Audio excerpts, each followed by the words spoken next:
अस्सलाम वालेकुम सर। आपसे कुछ सवालात हैं हमारे। सवालात हैं, खैरियत है। जी सर, बिल्कुल। क्या इसकी सवाल ले आपकी आई हैं आज वजह क्या? आप? आपके कुछ आप खैरियत है, अचानक से ही आ गए हैं। जी सर, आपके कुछ क्लाइंट के सवालात हैं जो आपसे क्लियर करने थे। हम्म।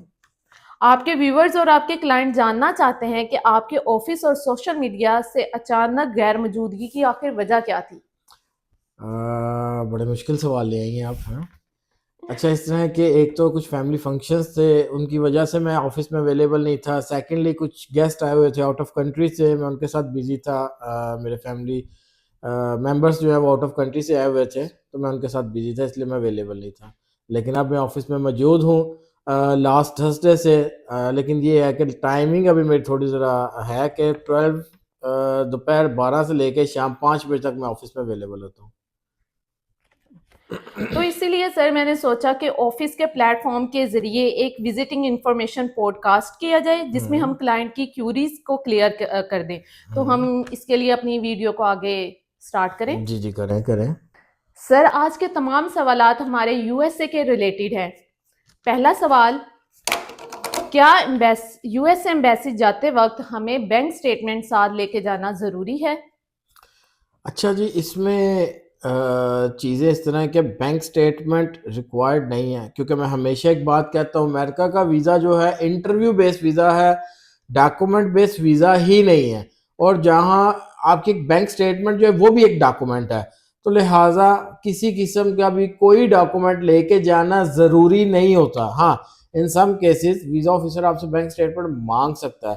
अगर मांगेगा तो उसका जवाब जो है वो आपने जिस तरीके से देना होता है वो थोड़ा सा इस तरह का होता है कि आप उसको इस चीज़ पे सेटिस्फाई कर सकते हैं और बता भी सकते हैं कि ये हमें पता नहीं था लाने के लिए, सो हम नहीं लेके आए, बट अगर आपको चाहिए तो हम आपको बाद में प्रोवाइड कर देते हैं। लेकिन 99.99% वीज़ा ऑफिसर आपसे बैंक स्टेटमेंट नहीं मांगता, क्योंकि अमीर आदमी वो होता है जिसके दिखावे से, पहनावे से पता चले वो अमीर आदमी है। जिसको अपने फाइनेंशियल्स शो करके अमीरी प्रूफ करनी पड़े, वो अमीर आदमी नहीं होता। ओके सर, दूसरा सवाल है हमारा, यूएसए विजिट वीजे के लिए क्या क्वालिफिकेशन रिक्वायर्ड है? अच्छा जी, इसमें क्वालिफिकेशन की कोई शर्त नहीं है। इवन दो यहाँ तक कि आपने कभी स्कूल का मुंह भी नहीं देखा तो आप फिर भी इस पे वीज़ा अप्लाई कर सकते हैं, आप एलिजिबल हैं।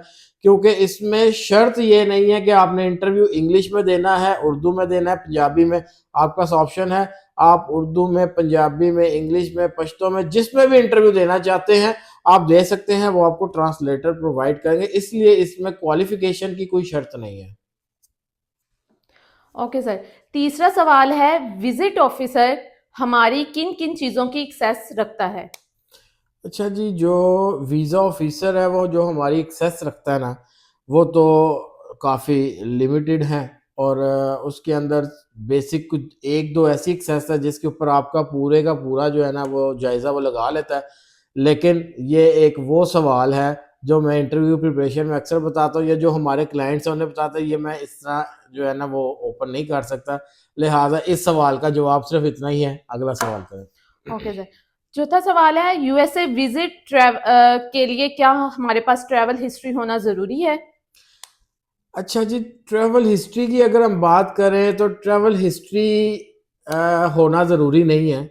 बेसिकली डिपेंड करता है आपकी एज के ऊपर, आपकी प्रोफाइल के ऊपर, आपकी प्रोफाइल कितनी स्ट्रांग बन रही है और आपकी एज क्या इतनी है कि आपको होम टाइज आपकी स्ट्रांग बन सके। क्योंकि हमेशा आपको अमेरिका का वीज़ा जो मिला है ना वो होम टाइज की बेस पे बना मिला है कि आप वापस क्यों आओगे।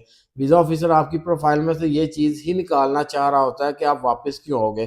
तो अगर आपकी प्रोफाइल इतनी स्ट्रांग नहीं बन रही तो फिर उस सिनेरियो में मैं अक्सर सजेस्ट ये करता हूँ कि आप ट्रैवल कर लो एक दो, ताकि आपकी प्रोफाइल को बेहतर तरीके से जो है वो प्रेजेंट किया जा सके। और सर, हमारे क्लाइंट का पांचवा सवाल है कि इंटरव्यू के टाइम होटल बुकिंग और टिकट बुकिंग करवाना लाजमी है? अच्छा देखें, ये ना हर कंट्री के लिए अलग अलग सिनेरियो है।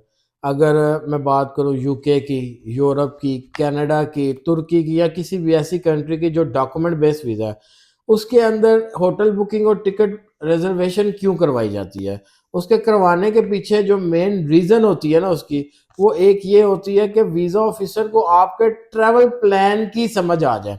जबकि अमेरिका का सिनेरियो ये नहीं है। अमेरिका के सिनेरियो में मैंने पहले सवाल का जवाब भी यही दिया था कि ये इंटरव्यू बेस्ड वीजा है, डॉक्यूमेंट बेस्ड वीजा नहीं है। अब आप मेरे सामने खड़े होकर सवाल कर रहे हैं तो मैं आपको 100% सेटिस्फाई कर सकता हूँ।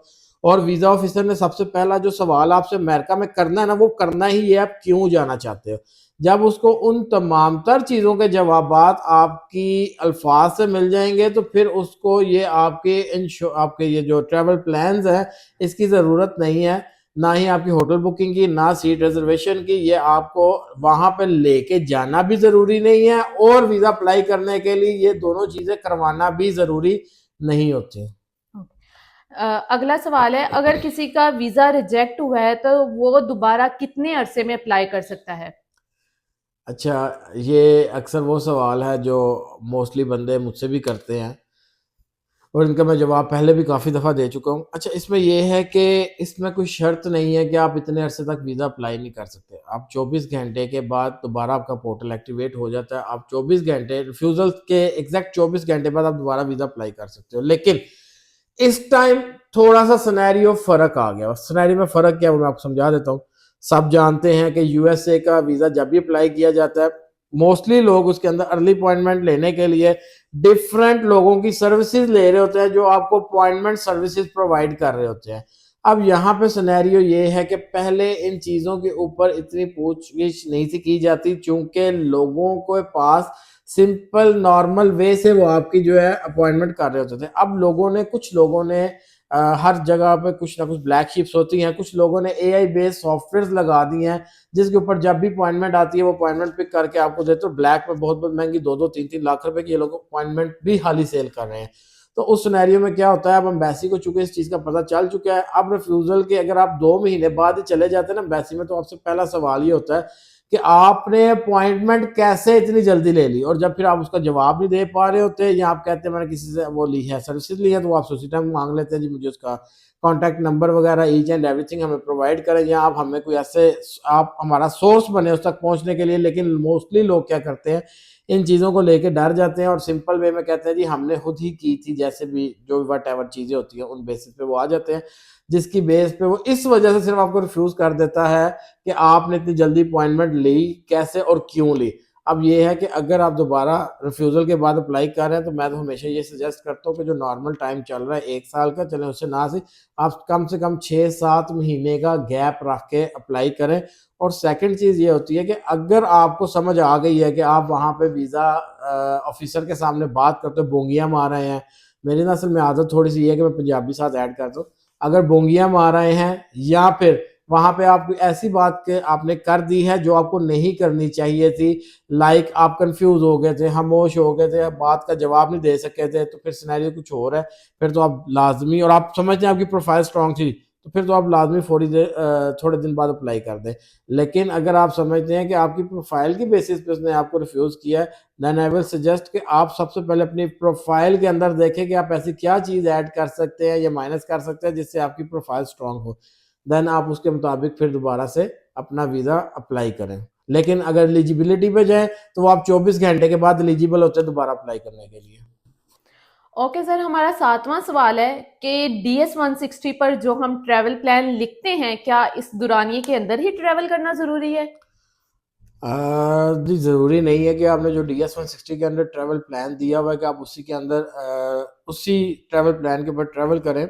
मोस्टली केसेस में ऐसा ये होता है कि आपकी प्लान नहीं होता अभी जाने का, लेकिन करीब की डेट रख के ट्रैवल प्लान दे के आपको पीयर इसलिए करवा दिया जाता है ताकि वीज़ा मिलने के चांसेस ज़्यादा से ज़्यादा, और वीज़ा ऑफिसर को नज़र आए कि इनका ट्रिप भी शॉर्ट है और टाइम फ्रेम भी कम है, जिसकी वजह से ये जाना चाह रहा है और इस दौरानिए में ये वापस आना चाह रहा है। तो यहाँ किसी ओकेजन के साथ जोड़ दिया जाता है, लेकिन आपके फाइनेंशियली मामलात या आपके कारोबारी मामलात इस टाइप के होते हैं, फैमिली मामलात इस टाइप के होते हैं कि आप फौरी ट्रैवल नहीं कर पा रहे थे, तो आपको ज़रूरी नहीं है कि जो आपने दिया। हाँ, एक ज़रूर है, इमिग्रेशन के ऊपर आपसे जो क्वेश्चंस होते हैं उन चीज़ों में अक्सर ये सवाल किया जा सकता है, तो उसका जवाब कॉन्फिडेंसली आप कॉन्फिडेंस के साथ दे सकते हैं कि मैं इस वजह से ट्रैवल नहीं कर सका, या 100 बहाने बना सकते हैं, तो उसके ऊपर वो सेटिस्फाइबल बात होती है, इतना मसला नहीं है उसका। सर, मेरा 7वां सवाल है, DS 160 पर जो हम ट्रैवल प्लान लिखते हैं, क्या इस दुरानिये के अंदर ही ट्रैवल करना ज़रूरी है? नहीं, इसके अंदर ट्रैवल करना ज़रूरी नहीं होता। उसकी रीज़न ये है कि इन सम केसेस ट्रैवल प्लान करीब का इसलिए लिखा जाता है ताकि कि जल्द से जल्द आपको वीज़ा मिल सके। वीज़ा ऑफिसर को ये पता हो कि इसके पास टाइम कम है जाने के लिए या इसका ट्रैवल प्लान शॉर्ट है, तो वो आपको वीज़ा दे दे, या किसी ओकेजन ट्रैवल प्लेयर पे आपका वीज़ा बनाया जाता है। यानी कि अब जिस तरह मैं आपको मिसाल देता हूँ, न्यू ईयर है, न्यू ईयर पे हम बेस पे हम वीज़ा लेते हैं, तो ज़रूरी नहीं है कि हमने न्यू ईयर पे वहाँ पे ट्रैवल हर सूरत करना है। अगर नहीं करेंगे तो हमारा वीज़ा ज़ाया कर दिया जाएगा, ये ख़त्म हो जाएगा, ऐसा नहीं होता। इसमें कुछ चीज़ें ऐसी होती हैं जिस तरह के मैंने पहले भी अक्सर कहता हूँ, तो इमिग्रेशन सिस्टम्स कुछ और हैं। इमिग्रेशन के ऊपर अगर आपसे सवाल किया जाए कि आपका ट्रैवल प्लान ये था और अब आप इसके बाद आ रहे हैं, तो उसके ऊपर आपने उसको जवाब इस तरह सेटिस्फाइबल देना है कि वो सेटिस्फाई हो जाए कि मेरा कोई मसला हो गया था, कोई इशू था, मैं नहीं ट्रैवल कर सका, अब मैं ट्रैवल कर रहा हूँ। तो उस पे सैटिस्फाइबल बात होती है, इतना इशू नहीं होता। ओके सर, मेरा आखिरी सवाल है जो व्यूवर्स और क्लाइंट की तरफ से बहुत पूछा गया है, कि आजकल एयरपोर्ट पर बहुत ज़्यादा ऑफलोडिंग हो रही है, इसके बारे में आप क्या कहेंगे और इससे कैसे बचा जा सकता है? अच्छा जी, देखिए सिनेरियो तो ये है कि ऑफलोडिंग तो हो रही है, लेकिन मैं आपको उसमें एक तो चीज़ क्लियर करता चलूँ, जो बड़ी कंट्रीज़ के वीज़ा जैसे कनाडा, अमेरिका, यूरोप, हाँ, यूरोप में ये है कि यूरोप की 2 नंबरी बहुत ज़्यादा, उसके अंदर वीज़ा शेंजन बेस वीज़ा होता है और उसमें जो है ना किसी भी कंट्री के बेस के ऊपर 2 नंबर स्टिकर बना के लगाते हैं, उस पे समटाइम तंग करते हैं। कनाडा, यूके और अमेरिका के अगर हवाले से बात की जाए तो इसमें 2 नंबरी है नहीं है इतनी ज़्यादा, इसलिए इस पे ऑफलोडिंग भी ज़्यादा नहीं होती। पहली चीज़ ये है, दूसरी चीज़ ये है कि इन्हें पता है कि इनके टर्म्स एंड कंडीशंस पहले ही इतनी स्ट्रॉन्ग है वीज़ा देने की, कि अगर इन्होंने वीज़ा इशू किया है तो किसी ऐसे बंदे को ही किया है कि जिसकी प्रोफाइल रेलिवेंट उसके साथ है। सेकंड नंबर पे ये है, देखिए अक्सर होता क्या है, हमें ऑफलोडिंग का सामना इसलिए करना पड़ता है जो कि लोगों को समझ में बात नहीं आती। आप यहाँ से जा रहे हो 1 महीने का ट्रैवल प्लान लेके, आपकी जेब में $1000 है, जबकि 1 महीने में भी अगर आप वहाँ पे जाकर एज़ अ टूरिस्ट जा रहे हैं ना, तो आपको कम से कम $2500-3000 एक्सपेंस आपका आ जाता है। जेब में आप $1000 लेके जा रहे हो, 1 महीने के लिए जा रहे हो, 25-25 किलो के आपने 2 बैग उठाए हैं, तो आपको ऑफलोड ना करें तो और क्या करें? ये तो इटसेल्फ क्लियर बात है कि आप वहाँ से पर वापस आने के लिए नहीं जा रहे। इसी तरह लोग क्या करते हैं, दुबई जा रहे हैं जी, सऊदी अरेबिया जा रहे हैं, उम्रे पे जा रहे हैं, आपने एक्स्ट्रा लगेज भी उठाया हुआ है साथ, आपने रहना वहाँ पे 7 दिन है और आपने सामान जो उठाया हुआ है वो कम से कम जो है वो उठाया हुआ है, उसको कह लें जी 2 महीने का या 2 साल का, कि आपने 10-10 सूट साथ रखे हुए हैं और रहना आपने 7 दिन है, तो वो ऑफलोड ना करें तो आपको और क्या करें? इटसेल्फ पता चल जाता है कि ये वहाँ पे जेन्युइन तरीके से जिस मकसद के लिए इसने शो करवाया उस पे नहीं जा रहा, ये वहाँ स्किप होने जा रहा है। इसी तरह मलेशिया, थाईलैंड, छोटी कंट्रीज़ पे मोस्टली ऑफलोडिंग हो रही है और उसकी मेन रीज़न ऑफलोडिंग की हमारी अपनी गलतियां ही हैं, जिसकी वजह से आज FIA इस मुकाम पे है कि सबको ऑफलोड करने की पोजीशन पे आ, क्योंकि 1-2 बंदे की वजह से पूरे माहौल मामलात खराब हो जाते हैं। बाकी अगर आप लोगों के भी कोई सवालात हैं USA के अलावा किसी कंट्रीज़ के, तो कमेंट बॉक्स में हमें ज़रूर बताइएगा। इंशाल्लाह कोशिश करेंगे कि नेक्स्ट जो है आपके सवालों का भी हम जो है वो आपको जवाब दे सकें।